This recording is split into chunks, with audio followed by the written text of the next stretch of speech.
क्या आप जानते हैं भगवान जगन्नाथ का असली रूप यह लकड़ी की मूर्त नहीं बल्कि एक चमकता हुआ नीला पत्थर था जिसे नीलमाधव कहा जाता था। आखिर वो दिव्य पत्थर गायब कहाँ हो गया और भगवान अधूरी मूर्त में क्यों बदल गए? यह कहानी मालवा के राजा इंद्रद्युम्न से शुरू होती है। उन्हें पता चला कि ओडिशा के घने जंगलों में भगवान विष्णु साक्षात नीलमाधव के रूप में पूजे जाते हैं। राजा ने अपने मंत्री विद्यापति को खोज पर भेजा। विद्यापति जंगलों में भटकते हुए आदिवासी सरदार विश्ववसु तक पहुंच गए, जो गुफा में गुप्त रूप से नीलमाधव की पूजा करते थे। विद्यापति ने सरदार की बेटी से शादी की और जिद करके गुफा देखने की बात मनवा ली। सरदार ने शर्त रखी कि वे उनकी आंखों पर पट्टी बांधकर ले जाएंगे, लेकिन विद्यापति ने चालाकी की। उन्होंने रास्ते में चुपके से सरसों के बीज गिरा दिए। कुछ दिनों बाद जब बारिश हुई तो सरसों के पौधे उग आए और विद्यापति को गुफा का रास्ता मिल गया। उसने तुरंत राजा को खबर दी। राजा इंद्रद्युम्न अपनी विशाल सेना लेकर घमंड के साथ भगवान को लेने पहुंचे, लेकिन उनके वहां पहुंचते ही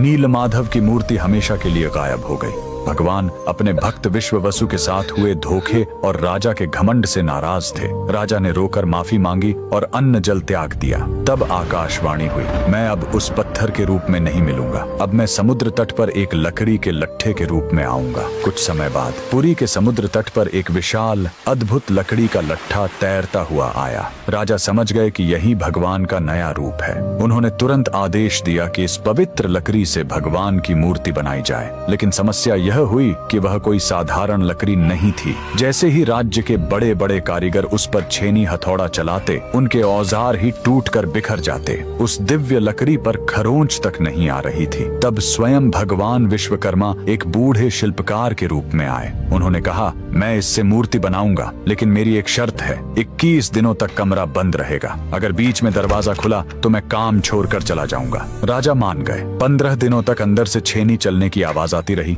लेकिन फिर सब एकदम शांत हो गया। रानी गुंडिचा को लगा कि बूढ़ा शिल्पकार शायद अंदर मर गया है। घबराहट में उन्होंने दरवाजा खोल दिया। अंदर देखा तो शिल्पकार गायब था और वहां भगवान जगन्नाथ, बलभद्र और सुभद्रा की अधूरी मूर्तियां थीं। राजा बहुत दुखी हुए, लेकिन तभी भगवान ने संकेत दिया कि वे इसी अधूरे रूप में रहकर भक्तों को दर्शन देना चाहते हैं। यही कारण है कि आज भी हम भगवान के उस अधूरे लेकिन सबसे प्यारे रूप की पूजा करते हैं। कमेंट्स में जय जगन्नाथ जरूर लिखें।